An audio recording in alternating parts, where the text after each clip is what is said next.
महादेव को छोड़कर अन्य किसी से भी पराजित न होने वाले अर्जुन कैसे एक ब्राह्मण के बालक के प्राणों की रक्षा न कर पाए। किससे हार गए अर्जुन।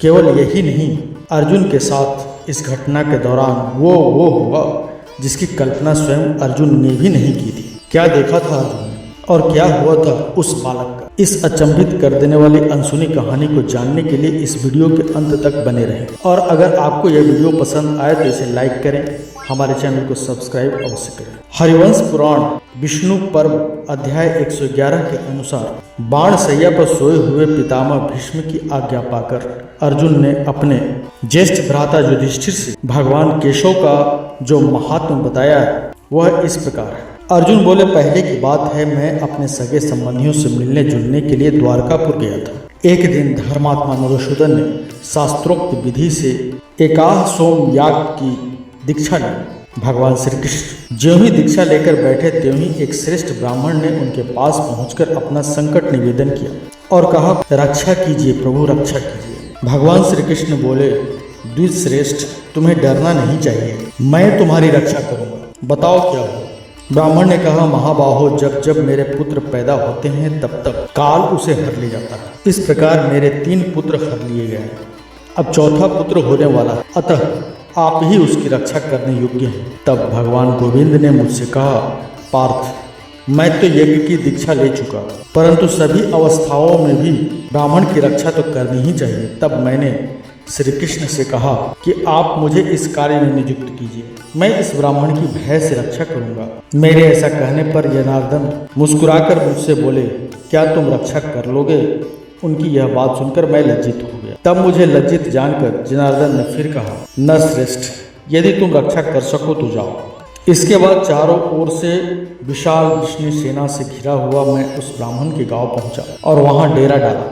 आधी रात को वह ब्राह्मण भयभीत होकर हमारे पास आया और बोला, मेरी ब्राह्मणी के प्रसव का यह समय आ पहुंचा है, अब आप लोग इस तरह रहें जिससे फिर धोखा न हो। फिर तो 2 घड़ी में ब्राह्मण के घर के भीतर दीनता पूर्वक रोधन की ध्वनि मुझे सुनाई दी। लोग कह रहे थे, हाय, बालक को हर ले गया। फिर आकाश में मैंने उस अपहरण हुए बालक के रोने की आवाज सुनी, परंतु उसका अपहरण करने वाले राक्षस को मैं नहीं देख पाता था। तब हम लोगों ने बाण वर्षा करके चारों ओर से संपूर्ण दिशाओं को रूंध डाला, तो भी उस बालक का अपहरण हो ही गया।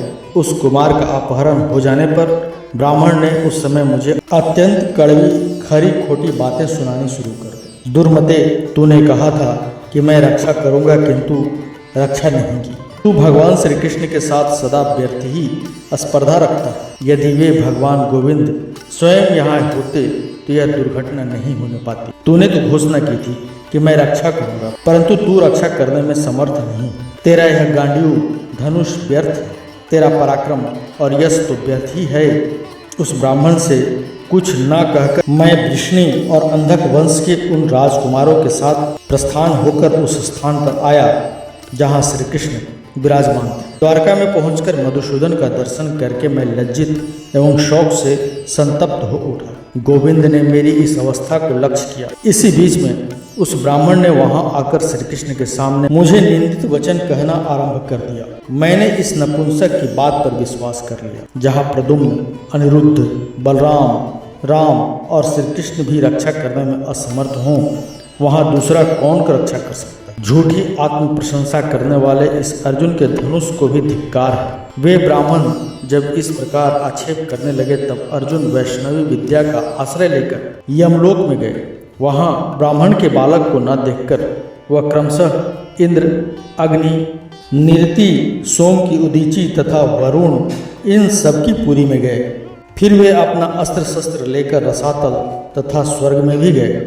इतने पर भी अर्जुन ब्राह्मण के बालकों को न पाकर अपनी प्रतिज्ञा पूर्ण न कर सके, अतः उन्होंने जलती आग में प्रवेश करने का निश्चय किया। तब श्री कृष्ण ने उन्हें ऐसा करने से रोका और कहा, मैं उन ब्राह्मण बालकों को तुम्हें दिखा दूंगा, तुम स्वयं ही अपनी अवज्ञा न करो। तदंतर श्री कृष्ण ने ब्राह्मण को रथ पर चढ़ा लिया और दारुका को उतारकर अर्जुन से कहा, तुम सारथी का काम करो। तब तीनों उस रथ पर बैठकर उत्तर दिशा की ओर चल दिए। 7 द्वीपों, 7 समुद्रों तथा प्रत्येक द्वीप के साथ साथ कुल पर्वतों को लांघकर लोकालोक पर्वतों को भी पार करके वह रथ बड़े भारी अंधकार में प्रविष्ट हुआ। वह अंधकार कीचड़ के रूप में उपलब्ध हुआ, तो स्पर्श करने से ज्ञात होता था। तब गोविंद ने अपने चक्र से उस अंधकार को विदीर्ण करके आकाश दिखाया। इसके बाद अर्जुन ने आकाश में एक प्रज्वलित तेज का दर्शन किया जो पुरुष के आकार में स्थित था। उस समय भगवान श्री कृष्ण उस प्रज्वलित तेज की राशि में समा गए। फिर 2 ही घड़ी में भगवान श्री कृष्ण ब्राह्मण के चारों बालकों को साथ में लेकर वहां से निकले। भगवान जनार्दन ने वे सब पुत्र ब्राह्मण को दे दिए। तभी हम लोग एक क्षण में द्वारकापुरी आ पहुंचे। अर्जुन यह सब देखकर बारंबार विस्मित हो रहे थे। तब एकांत में अर्जुन ने श्री कृष्ण से एक एक घटना के बारे में पूछा जो उन्होंने देखा था। तो भगवान श्री कृष्ण ने कहा, अर्जुन, उन महात्मा तेजस्वी पुरुष ने मुझे देखने के लिए ही उन बालकों का भरण किया था। वे जानते थे कि ब्राह्मणों के कार्य के लिए ही श्री कृष्ण आएंगे, अन्यथा नहीं। भरत श्रेष्ठ, तुमने जिस दिव्य तेजो में महद ब्रह्मा का दर्शन किया वह मैं ही हूँ। वह मेरा सनातन तेज है। वह मेरी व्यक्ता व्यक्त स्वरूपा सनातन परा प्रकृति है, जिसमें प्रवेश कर योग वेताओं में उत्तम पुरुष मुक्त हो जाते हैं। पार्थ, वह जो घनीभूत तेज था उसे मेरा स्वरूप समझो। वे 7 पर्वत जिन्हें तुमने नाना रूपों में देखा था वह मैं ही हूँ, और कीचड़ के रूप में जो अंधकार दृष्टिगोचर हुआ था वह भी मैं ही हूँ। मैं ही घनीभूत अंधकार और मैं ही उसे विदीर्ण करने वाला हूँ। मैं ही समस्त भूतों का काल और मैं ही उनका सनातन धर्म हूँ।